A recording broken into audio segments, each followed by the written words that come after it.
नेहरू युवा केंद्र संगठन स्वायत्त की संख्या युवा कार्यक्रम एवं खेल मंत्रालय भारत सरकार द्वारा आयोजित 16वां आदिवासी युवा आदान प्रदान कार्यक्रम, जहां दूर दराज से आए हुए गरीब छात्र अलग अलग राज्यों से अपनी संस्कृति लोगों के सामने प्रस्तुत किए।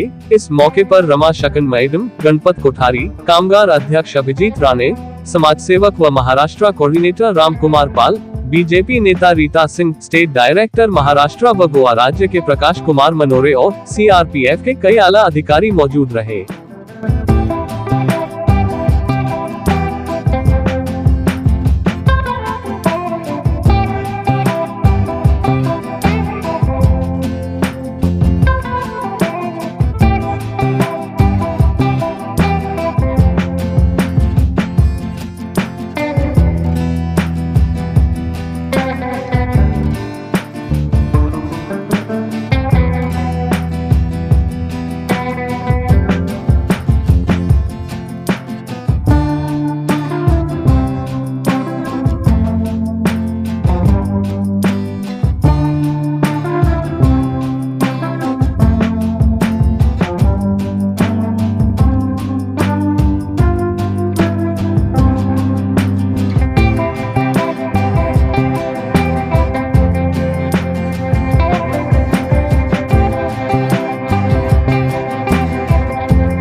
कामराज शरणार्थियों ने बहुत बड़ी मदद कर दी है और इनकी जो धर्म सेना है हजारों निजी लोग हैं, उनके स्वास्थ्य और शिक्षा का भी ये लोग बहुत बड़ा ध्यान रखते हैं, बहुत बड़ा काम करते हैं।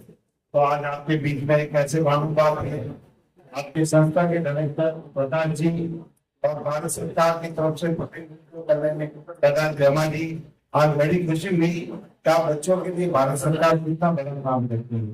मंदिर दर्शन या किसी भी दुनिया के अंदर जितनी भी प्रतिभा आई है वो सारी गांवों से निकल कर आई है, चाहे बड़े से बड़े नेता हो, चाहे बड़े से बड़े उद्योगपति हो। आप भी उन्हीं छोटे शहरों से आए हैं, सभी अपने आप में एक प्रतिभा है, सिर्फ अपने को आगे बढ़ाने की काम करने की जरूरत है। आदरणीय प्रकाश मनोरी जी, जो आपको अगले 7 दिन लगभग 17 तारीख तक आप सब यहाँ पर रुकने वाले हैं। बहुत अच्छी अच्छी चीजें मुंबई से आप आपके गांव लेकर जाने वाले हो। उसके कर्ता धर्ता आयोजक और पूरा ये पूरे एक्टिविटी जो ये शिविर है, ये शिविर में मैं लगभग मनोरी जी से और मनोरी जी के ये एक्टिविटीज से लगभग 5 साल से जुड़ा हूँ और मुझे बहुत से ऐसे आप सब बच्चों से मिलने का, उनसे बात करने का, उनसे इंटरेक्ट करने का मौका देने के लिए मैं प्रकाश जी को तहे दिल से आभार और धन्यवाद देना चाहूँगा। यहाँ पर इन लोगों का सेशन शुरू सुबह 8 बजे से होता है, योगा होता है, फिर फिल्म का कार्यक्रम होता है। उसके पश्चात प्रधानमंत्री जी का जो फ्लैगशिप प्रोग्राम है उसके बारे में जानकारी देंगे। आतंकवाद या जो अलगाववाद है उससे दूर कैसे युवा साथियों को रखना है उसके बारे में जानकारी देंगे। इनका एक भाषण प्रतियोगिता भी होगी, उसमें जो पहला, दूसरा, तीसरा और उसका विषय है युवा और देश निर्माण में युवाओं की महत्वपूर्ण भूमिका। सांस्कृतिक कार्यक्रम में इनके कंपटीशन कराएंगे कि ये किस तरह से अपना कल्चरल प्रस्तुत करते हैं और साथ में उनको इनाम भी है। वो इनाम उनके डीबीटी के माध्यम से सीधे उनके खाते में जाएंगे या टीम को जाएगा। तो इस तरह से समेकित एक 7 दिन का प्रोग्राम है। इनको नेहरू युवा केंद्र की तरफ से किट भी दी है, आने जाने की पूरी व्यवस्था भारत सरकार के द्वारा की गई है। सब बच्चे का इंश्योरेंस भी है, जो ट्रेन से आए हैं सारे बच्चों का इंश्योरेंस है। और इस तरह से ये लोग यहाँ से जब जाते हैं तो यहाँ पर जो उन्होंने देखा है वो अपने गांव में बताते हैं, क्योंकि ये आदिवासी बच्चे और बहुत अंदर रहते हैं। यहाँ पर ये जो जिस तरह से बॉम्बे की सुख सुविधा है वो सब उससे वंचित है। तो ये वंचितों के लिए एक अच्छा प्रयास है भारत सरकार का और हम लोग इसको, ये 16वां कार्यक्रम है।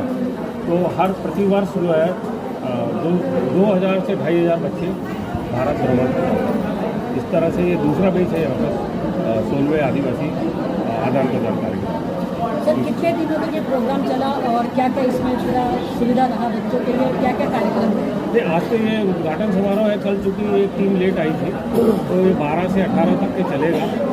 कल से 2 दिन के लिए इनको भ्रमण पर भेजेंगे, फिर उनका डिक्लेमेशन कॉन्टेस्ट होगा और इनसे लोगों अलग अलग विषय के लोगों को लाकर यहाँ पर उसकी बात कराई जाएगी, उनको समझाया जाएगा बहुत सारी चीज़ों के बारे में कि हमको क्या करना है, बच्चों को भविष्य में क्या करना है, इनके कैरियर के लिए और इनके रोजगार को किस तरह से स्थापित करना है उसके बारे में भी हम जानकारी देंगे। आखिर सर आपसे ये रहा कि आदिवासी बच्चे ट्राइबल एरिया से आते हैं, आपको नहीं लग रहा है कि इन बच्चों को शहर में रहने वाले जितने हाई फाई या फिर मिडिल क्लास बच्चों के साथ मिलाना चाहिए, वो ज्ञान का आदान प्रदान होना चाहिए? इनको इंटरेक्शन कराएंगे, एजुकेशनल इंस्टीट्यूशंस को भी घुमाते हैं इनको, ताकि ये अपने क्षेत्र के स्कूल और मुंबई महानगर के स्कूल और कॉलेज को देखें। हालांकि ये बहुत सारी चीज़ें जानते हैं आजकल, नेट सब बच्चे चलाता है, सबके पास फ़ोन है। इसमें से कई बच्चे ऐसे हैं जो पहली बार ट्रेन में बैठे हैं और ऑलमोस्ट युवा जो है पहली बार मुंबई आए हैं। तो इनके अपने सपने हैं, इनके सपनों को पूरा करने का जो दायित्व यहाँ पर 7 दिन में है वो हमारा है। हम इनको बहुत अच्छे से अपने परिवार के सदस्य के रूप में रखते हैं और तो वो लोग बहुत इंजॉय भी कर रहे हैं।